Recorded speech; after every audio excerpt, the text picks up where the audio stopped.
Hello and welcome. I am Annette Reeder from thebiblicalnutritionist.com. And today we're going to talk about this is why you're not happy, and this is going to change your world. There is so much going on in our society today, so much going on around the world with job loss, with the vaccine uncertainty, with political unrest. There's just so many people who are looking for that happiness key. And they're looking for it in so many places. We're going to talk about it today with best-selling, award-winning author Pam Farrell. Pam Farrell has written over 50 books. I have a couple of them on my shelf, and they are a delight because I love to dig deep into scripture. I like to get strong biblical truths, apply them to my life, and see how God works. And that is what Pam teaches. So today we're going to be talking about happiness. How do you get happiness? And then, can you even get happiness? Or do we need to look deeper into the word joy? How to cultivate joy. So this is important. Stay with us as she shares 3 ways to cultivate joy in your life, because we all need to understand happiness. We need to understand it, and we need to understand why we are not happy. And it has nothing to do with the political scene going on around us. It has everything to do with what's inside us.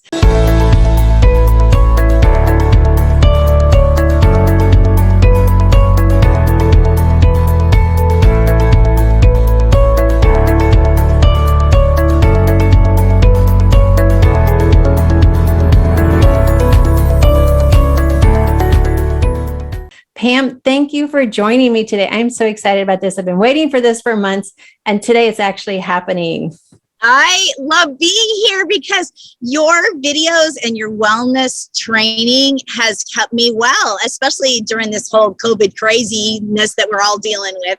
So I'm grateful for you and thankful for you too. Yeah. All right. So let's just dive right in. Just, get us started. I've got your book here, and we're going to put the link to it down below, Discovering Joy in Philippians. Yeah. But first of all, give us an insight. So many people want to be happy. So many people, I'm just so happy today. Oh, I'm not happy today. Walk us into this. Right. We don't want to live like a yo-yo that we just respond and react to the world. It really, true happiness is not dependent on our circumstances. I like to say that we can choose joy. And I have a story that kind of goes to that nothing is too tough to make you complain. We were youth pastors, and we took a bike trip, and we were going down the California coast. It was like 100 miles a day. So, we're back when we're young and fit, and so were the kids. But what we didn't know is, yes, it's beautiful along the California coast, but it was like all uphill. And today in people's lives today, a lot of people feel like it's just uphill. It's an uphill climb. I can't do this. It's too hard. And so we were on that bike trip, and I was pedaling, and I was getting discouraged. And my husband was with me, and I'm like, how much longer? And he's like, just around the corner. And I'd pedal and pedal, like, how much longer? Mm-hmm. And he'd say, oh, I'm sure it's just around the next bend. And then we thought, okay, what we really need to do is be proactive with helping us choose joy on this trip. And so we had on the back of all of our t-shirts, nothing's too tough to make me complain. And so as I'm pedaling, I'm seeing this, nothing's too tough to make me complain. So I'm like leader, so I'm not going to complain. And I thought, well, okay, what's the opposite of complain? That's like rejoicing and singing. So we just started singing every happy song that we could think of. My favorite one to pedal to was King of Kings and Lord of Lords, glory, hallelujah. And that got me up that hill. And so right now we're on an uphill climb as a society. And so we need the reminder that the joy of the Lord can be our strength. And a lot of times we wonder how God can help us grab a hold of joy. But, he is the God of joy. And I was watching some of your videos recently, and I'll pitch a question back to you, in that there's foods that actually help you have an elevated mood, that or they're like happy foods. And maybe you can pitch out a couple of those ideas as we talk back and forth too, that we can choose to put things in our life. Like probably the most important thing I say every morning is, Alexa, play happy music or play Christian music. And then go over and grab my bowl of berries, right? With some good whole grain cereal. And what are some of those other good foods that we should be putting into our life as we talk about joy here? Yeah, well, good for you. And I totally can relate to that bike ride. And I can totally relate to not complaining, because this past weekend, I just biked 200 miles in North Carolina. Woo! Yeah, so I was excited about that. And yes, so I had a choice. I was the only one on the bike ride. My husband was in the car ahead. He was like the lead car. And so I was biking. And so I had to choose, what do I want to think about today? Do I want to complain? Because I hit every obstacle you can hit, but I was having too much fun to complain. But on the other hand, to answer your question about food, I was asking myself, okay, do I want to just feed myself a lot of heavy carbs for energy? Or do I want to feed foods that are going to keep my mind in an attitude of praise? Because for me, they're not the same. They're not the same at all, because those carbs are going to actually throw me into a depressing more state and make it harder to bicycle. I know a lot of people are into carb loading, but that doesn't work for me. So I work for the microbiome boosting foods so that I can stay happy and just very content on my bike ride. So I will add in more of the fermented foods, more of the vegetables, more of the fruits. If we do eat out, I'm going to grab a salad. I want as much greens as I can put on the plate. So I don't want pasta. I want greens, and that will keep my microbiome happy and keep me going along. So, but I like what you touched on though, because in today's society, we are at the highest rate ever in the history that has been recorded of depression and anxiety. Right. And that's because we're looking for happiness, and we're looking for this happy and that happy. And so take us deeper into that with what you're sharing. Yes, I think that God can turn our mourning into dancing. In Psalms 30:11, it says, you, God, have turned my mourning into dancing. You've loosed my sackcloth, and you've clothed me with gladness. And I love that picture because it shows that with God's help, we can be transformed, like from grief and sadness and depression into gladness and happiness. And the word for clothe me with gladness there, it's the word hold a festival. So God can help us hold a festival no matter our circumstances. He will overthrow our grief and our mourning and our sadness, and he'll replace it with joyful movement. And there's like a key. You were biking. If we get up and start dancing and moving, if we do some exercise, that's going to help us transform into a more happy, joyous person. It's going to release those happy endorphins. God kind of wired us for joy if we'll just take advantage of what he has shared with us that will help. And so some of the things that have helped me is, one, what is joy? Like, how can I hold on to joy? What is it? So that I know what I'm aiming at. And I love the verse in Philippians, in Nehemiah 8:10, it says, the joy of the Lord is our strength. And so we really need strength in our life, especially right now. And when in the New Testament, you hop over and it says, rejoice in the Lord always. Again, I say rejoice. And I love the meaning of that word, that little verse, that phrase. Rejoice means to be glad. It can be a greeting. Always means at all times. So like it's God's design that he wants to give us the kind of life that will help us be able to rejoice at all times. And he's the source of that. And because he's the creator of everything. When we're depressed and we go to him, he can create a way forward for us. He can create a new path for us. He can create the connections, like to people like you that can resource us, to give us information, to get us back to that place of happiness and joy. And then again, this is one of my favorite parts about that verse, says, rejoice in the Lord always. Again. And that means just a little bit longer, just a little bit further. We can choose joy, just one more moment, and then say. And that part is, I call it to rest. That means I have chosen. I'm going to be the kind of person that chooses joy no matter what life sends your way. And because the joy of the Lord is our strength, and the word Lord there, it just points back to the creator, the only one who can do anything about my mood, what's going on around me. I take it all and hand him my hurts, my pains, my frustrations, etc. Let me just give you a quick little illustration. Right now I'm outside and I'm at my in-laws' house, and we are caregiving our 92-year-old Bill's 92-year-old parents. And we live on a boat, which is very fun, over at a marina on the ocean. But when COVID happened, the marina shut down and we moved over here to a 300 square foot RV. So the whole phrase happy camper, yeah, I understand how there can be stress during the whole lockdown.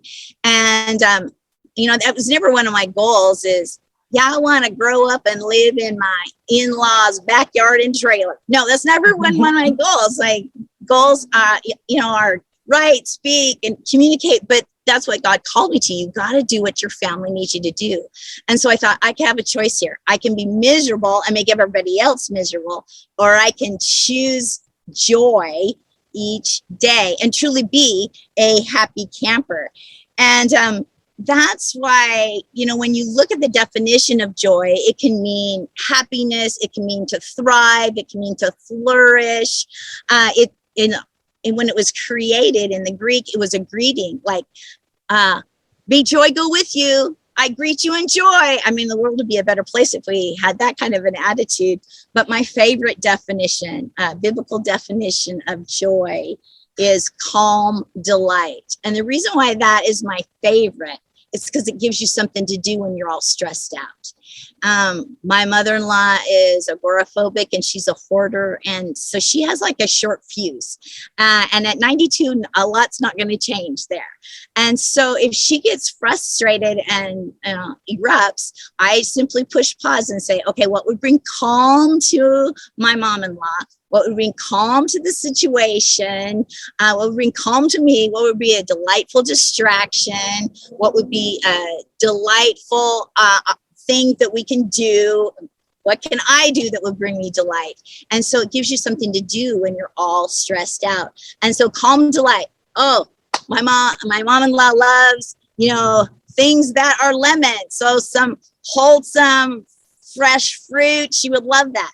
So that would be an example of choosing joy by just simply stopping and asking what would bring calm delight to the situation.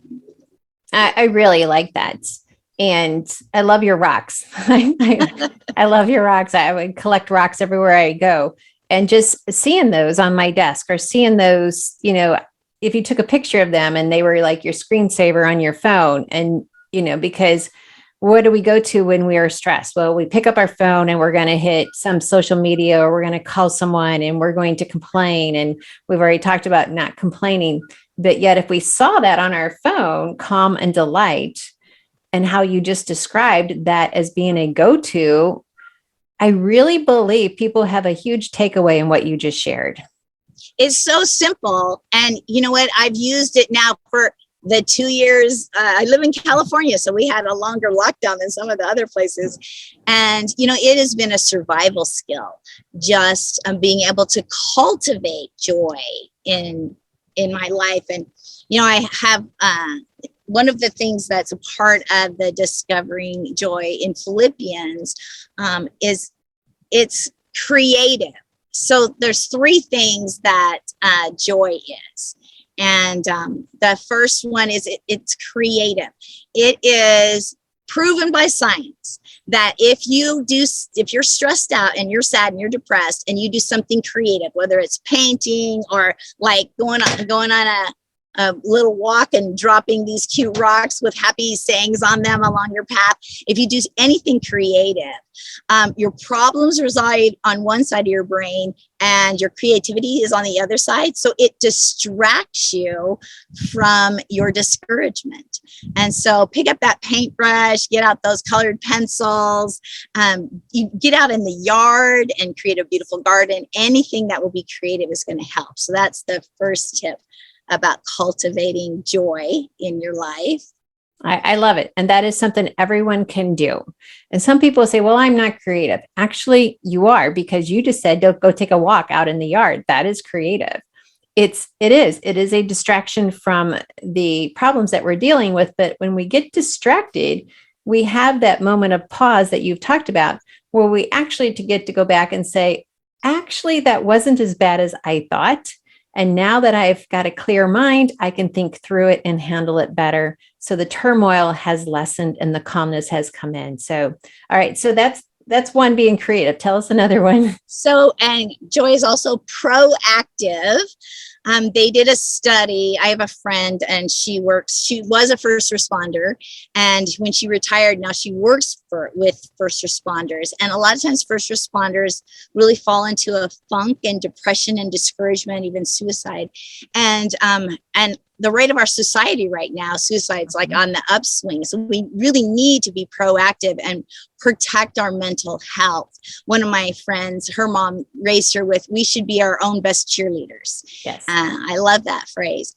And so we should be proactive. So my friend, she works with these first responders, and oftentimes, instead of seeing life in vivid technicolor, when you get depressed, everything seems like a gray, rainy day. You know, everything's just like black and white and And so what they have them do is write down 30 things that have always brought you joy in the past. And it could be simple things like the smell of rain, the standing with my feet in fresh cut grass, heading to the beach or to the water because there's a blue water syndrome. If we just get by water, it's going to elevate our mood. It could be as simple as like calling up a friend. So write down 30 things that you know always bring you joy, and then you schedule them into your life so that every day you have a joy moment. And it gives you something to look forward to, your joy moment.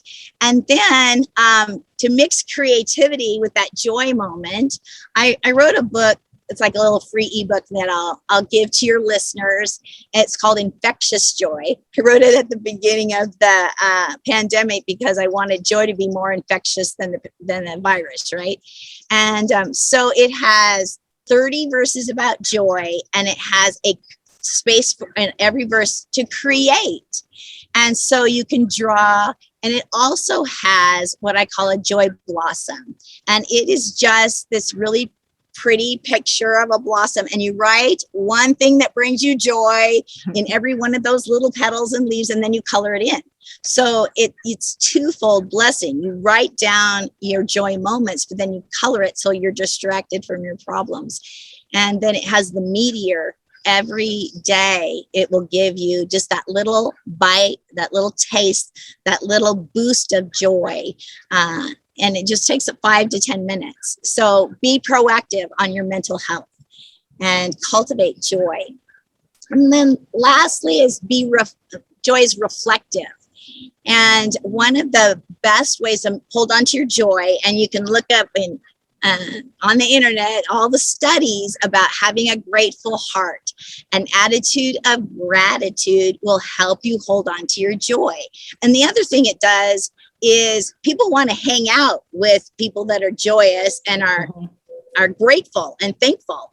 So it's going to cultivate good relationships on top of that. And how I do it is I have a bullet journal, and many of the people in your audience have some kind of a planner, right? Well, in my bullet journal, I have a 2-page spread, and I just drew a sunshine and it has rays. And then every day I write down one positive thing that happened in that day that I'm thankful for. And I fill up that ray of sunshine. And that is also in that Infectious Joy ebook. So those 2 coloring pages are in there as well.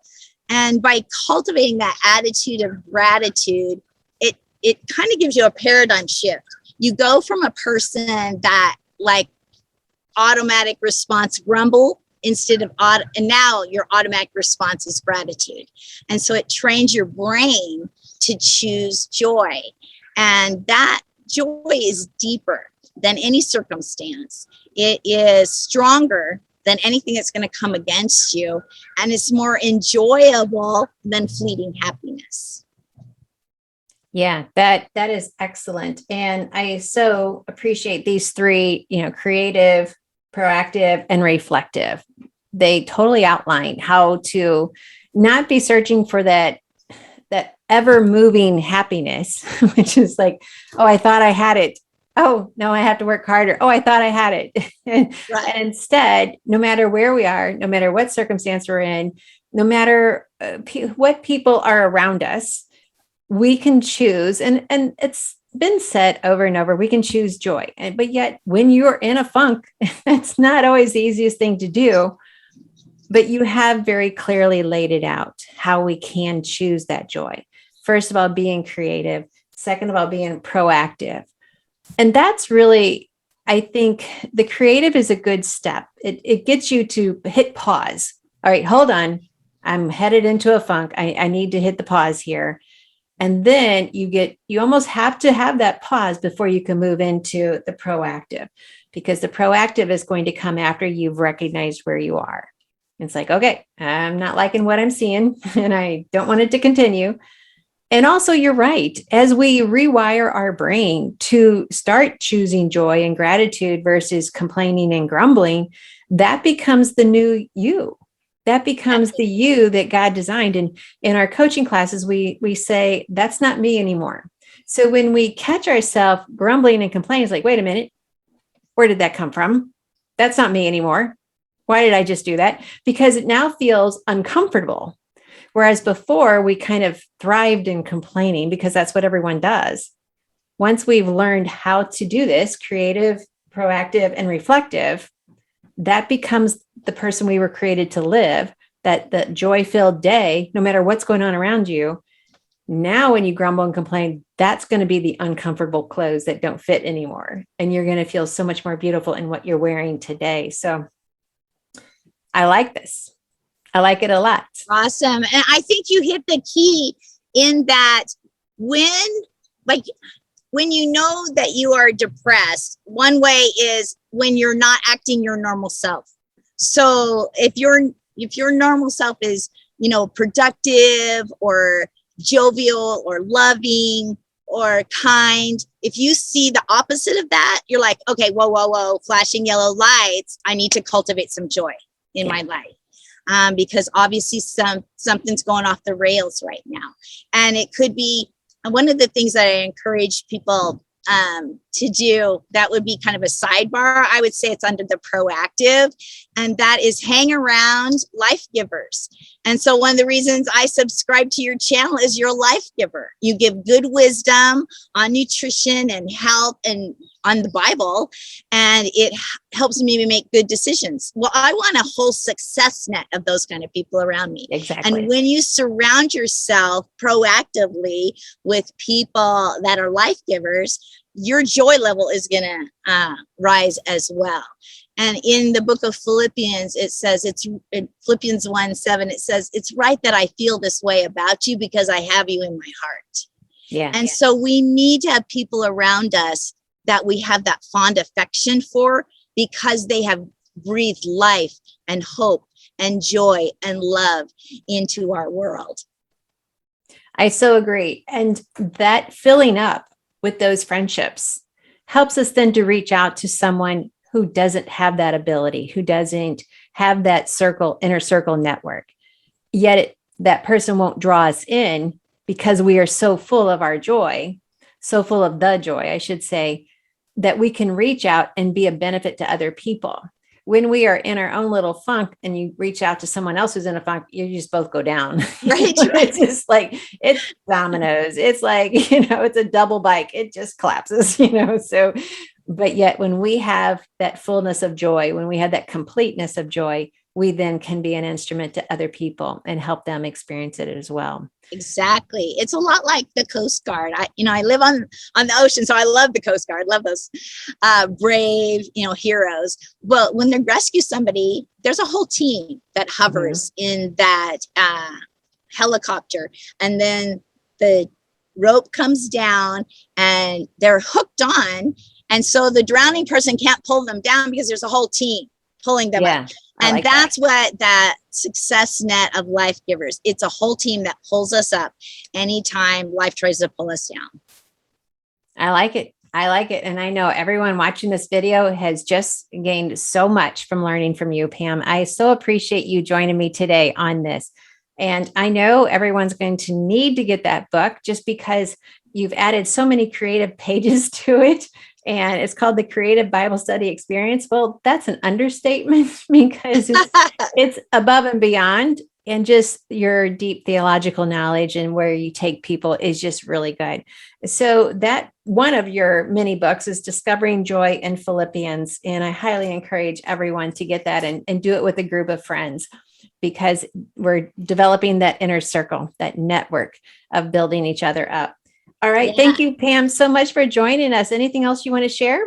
Oh, I just want to give credit to my co-authors. That goes back to It Takes a Team. And so we have a beautiful artist in Carla, and Jean is a wonderful deep dive Bible study teacher. And then I do the practical. How do we live it out? How do we have joy today, tomorrow? And so the whole goal is surround yourself with as many life-giving voices of truth as you can. So click the little subscribe button and the bell, right? So that they know when you come on. Yes. And find out who else can be a life giver in your life. I'd love to be that life giver. And so you can find me at Love Wise. Our ministry is Love Wise. Park ourselves on the corner of God's love and God's wisdom.